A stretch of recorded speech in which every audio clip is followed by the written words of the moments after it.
असल में ये जी अच्छा, अब हमने नेक्स्ट स्टेप करना है एलिमिनेशन। एलिमिनेशन जो है वो हमारे पास बहुत इंपॉर्टेंट स्टेप होता है फार्माकोकाइनेटिक्स में। ठीक है, जब भी हम किसी ड्रग की फार्माकोकाइनेटिक्स प्रोफाइल देखते हैं, वो हम डिजाइन करते हैं क्लिनिकल में। बेसिकली हम लोग जो है वो डिजाइन करते हैं फार्माकोकाइनेटिक्स प्रोफाइल। ठीक है, तो उसमें हमने एब्जॉर्प्शन, डिस्ट्रीब्यूशन, मेटाबॉलिज्म, एलिमिनेशन की सारी चीजें देखनी होती है।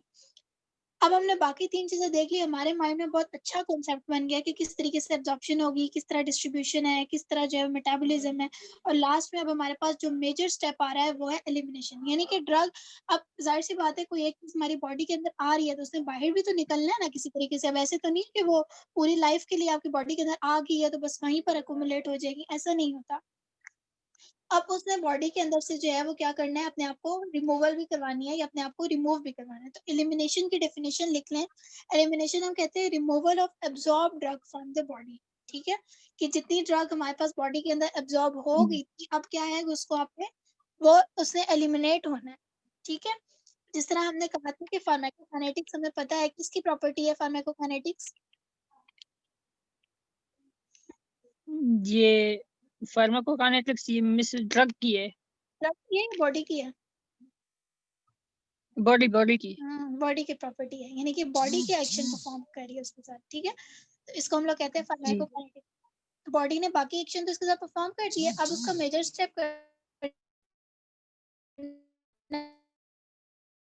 है यानी उसको रिमूव करवाना है बॉडी से। ठीक है, तो जी उस स्टेप को हम लोग कहते हैं एलिमिनेशन। ठीक है, इसके अलावा ये होता है कि जो बहुत बड़ी टर्म है जिसके अंदर फर्दर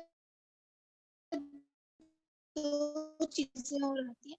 अब दो और कौन सी चीजें आती हैं, एक आती है एक्सक्रीशन, एक होती है बायो ट्रांसफॉर्मेशन। एक्सक्रीशन का क्या मतलब है कि बॉडी से वो किस तरह ट्रांसफॉर्मेशन, बायो ट्रांसफॉर्मेशन मेटाबॉलिज्म को कहते हैं। ठीक है, कि मेटाबॉलिज्म को भी बेसिकली हम एलिमिनेशन के अंडर जो है वो कंसीडर करते हैं। बाजू का बाज जगह ऐसी है कि जहाँ पे आपके पास ADME पूरा नहीं लिखा हुआ होता, सिर्फ AD और E लिखा हुआ होता है, उसको मेटाबॉलिज्म को ना एलिमिनेशन के अंदर ही कंसीडर कर रहे होते हैं। और ADME एब्जॉर्प्शन, डिस्ट्रीब्यूशन, मेटाबॉलिज्म और एक्सक्रीशन।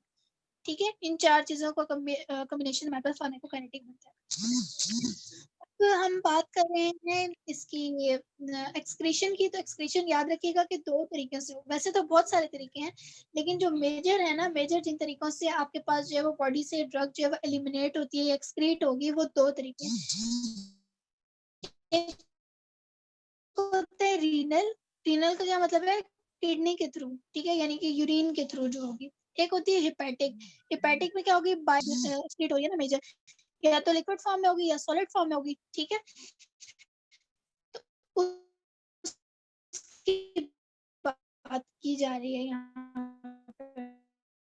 ठीक है, जैसे कि यहाँ पे मेंशन भी हुआ है।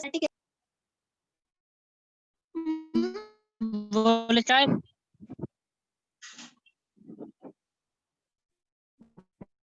जिनका वोलेटाइल मॉलिक्यूलर कौन सी वेट ड्रग?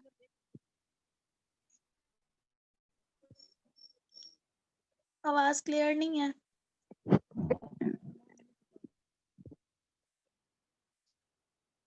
वोलेटाइल ड्रग्स वो वाली होती हैं जो नॉर्मल रूम टेम्परेचर पे एवेपोरेट हो जाती हैं। ठीक है, नॉर्मल रूम टेम्परेचर 25 पे एवेपोरेट हो जाती हैं।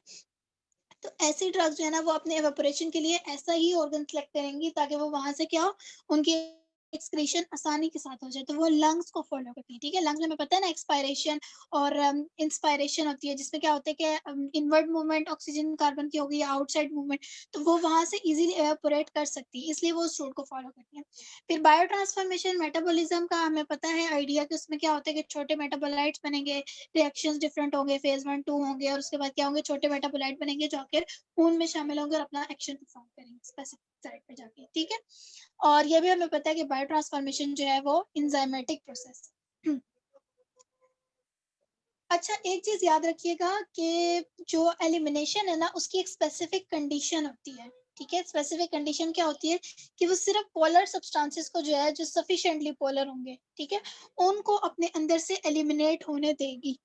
ठीक है, ये कंडीशन है एलिमिनेशन की।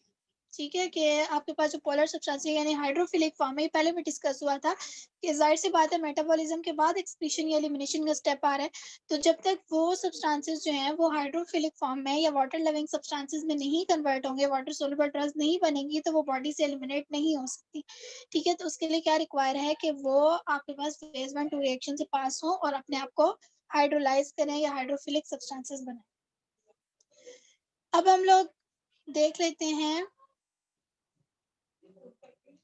अच्छा, आगे अब हम लोग देख लेते हैं रीनल एलिमिनेशन। ये बहुत ज्यादा इंपॉर्टेंट है। ठीक है, कि रीनल यानी किडनी के थ्रू किस तरीके से आपकी ड्रग जो है वो किस तरीके से आ रही है और किस तरीके से जा रही है। ठीक है, दो चीजें होती हैं, याद रखिएगा। एक होते हैं एफरेंट, ठीक है, एक होते हैं इफरेंट। ये आपने नेफ्रॉन बेसिकली फंक्शनल यूनिट होता है ना किडनी का, जिसके अंदर सारी प्रोसेसिंग हो रही है। ठीक है, जितनी भी जो रिमूवल है या एलिमिनेशन है, सारी प्रोसेसिंग उसके अंदर हो रही होती है। एफरेंट ए से होता है, वो याद रखिएगा। एफरेंट आ रहा है, ठीक है, एफरेंट होते हैं वो आ रहे होते हैं। ठीक है, उनको हम कहेंगे आना, ए से आना, मतलब अगर रोमन की बात करें तो ए से एफरेंट। ठीक है, दूसरे हमारे पास साइड पे होते हैं ई फ्रेंट। ई फ्रेंट का मतलब है एलिमिनेट होना या रिमूवल। ठीक है, एक साइड से वो आएंगे, जो ड्रग पार्टिकल्स है वो ब्लड के जरिए, ब्लड वेसल्स के जरिए जो है वो उसके अंदर आएंगे। ठीक है, एफरेंट जो आपके पास होती है। उसके बाद जो ई फ्रेंट वाली होती है वो क्या करती है, रिमूवल करवा रही होती है, ई फ्रेंट वेसल्स और जो होती है ना। ठीक है, तो इस तरीके से क्या होगी कि पहले ड्रग आपके पास नेफ्रॉन में आएगी। ठीक है, उसके बाद क्या होगी, आपके पास सबसे पहले क्या होता है टॉप पे, ग्लोमेरुलर फिल्ट्रेशन होगी। ठीक है, ग्लोमेरुलर आपके पास बोमेंस कैप्सूल होता है ना, एक राउंड सा, ये जो नजर आ रहा है, ये राउंड सा बोमेंस कैप्सूल बना हुआ है। यहाँ पे आके उसकी फिल्ट्रेशन होती है। फिल्ट्रेशन वो अपने अंदर से निकाल दे। ठीक है, और जो साफ चीजें हैं वो आपके ब्लड में शामिल होकर आपके पे पॉजिटिव एक्शन दे लेती है। खुराक में भी ऐसे होते हैं, जो आप नॉर्मल फूड ले रहे हैं या ड्रग ले रहे हैं, हर चीज में एलिमिनेशन का एक ही तरह का प्रोसेस होता है। ठीक है, अब ग्लोमेरुलर फिल्ट्रेशन में क्या होगा कि आपके पास जीएफआर, जिसको कहते हैं ग्लोमेरुलर फिल्ट्रेशन है, उसमें क्या होगा कि जब आपके पास ड्रग जो है वो वोमेंस कैप्सूल में यहाँ पर आएगी, यहाँ पे ड्रग आके फिल्टर होगी। ठीक है, फिल्टर हो जाएगी, जितनी फिल्टर होगी वो आगे मूव करेगी। एक्टिव सिक्रीशन हुई है। ठीक है, एक्टिव सिक्रीशन आपके पास ड्रग की हुई है। अब वो कहाँ मूव करेगी, प्रॉक्सिमल ट्यूब्यूल में। ठीक है, प्रॉक्सिमल ट्यूब्यूल में जाएगी। ठीक है, ये आपको पता है कि नेफ्रॉन का स्ट्रक्चर किस तरीके से होता है। ठीक है, प्रॉक्सिमल ट्यूब्यूल में जाएगी, वहां पर जाके अब उसने क्या करना है कि वहां पे जाके उसने रीअब्सॉर्ब करना है। ठीक है, एक चीज हमेशा याद रखिएगा, एक होती है सिंपल एब्जॉर्प्शन। सिंपल एब्जॉर्प्शन हमें पता है क्या चीज है। एक होती है रीअब्सॉर्प्शन। रीअब्सॉर्प्शन का ये मतलब होता है कि बाज़ औक़ात ऐसा होता है कि आपके पास ड्रग्स के कुछ सब्सटेंसेस ऐसे होते हैं जो आपके पास ब्लड में शामिल तो हो जाते हैं कि उनको एलिमिनेट नहीं होना होता। जैसे आपके पास डिफरेंट कार्बोहाइड्रेट हो गए, प्रोटीन, अमीनो एसिड, ये सारी चीजें। अब वो क्या करते हैं कि वो ना एलिमिनेशन की तरफ चले जाते हैं। अगर वो एलिमिनेट हो जाएंगे बॉडी से, तो क्या होता है, आपके इलेक्ट्रोलाइट इम्बेलेंस हो जाते हैं। अक्सर होता है ना, आपके ग्लूकोज लेवल कम हो जाते हैं बॉडी में, इलेक्ट्रोलाइट कम हो जाते हैं, तो इसी वजह से होते हैं, क्योंकि रीअब्जॉर्प्शन नहीं हो पाती। तो ये क्या करते हैं कि ये ना एकदम से सिग्नल प्रोवाइड करता है कि ताकि वो क्या करे, रीअब्सॉर्ब कर ले उस ड्रग को ना, या वो जो सब्सटेंसेस निकलने वाले हैं उनको जल्दी से रीअब्सॉर्ब कर लेते हैं। जब वो रीअब्सॉर्ब कर लेते हैं तो वो क्या करते हैं, अपनी जो उसकी रिक्वायरमेंट होती है उसको पूरा कर लेता है। ठीक है, तो ये होता है हमारे पास रीअब्सॉर्प्शन, जो हमारे पास डिस्टल कॉन्वोल्यूटेड ट्यूब्यूल में होते हैं। ठीक है,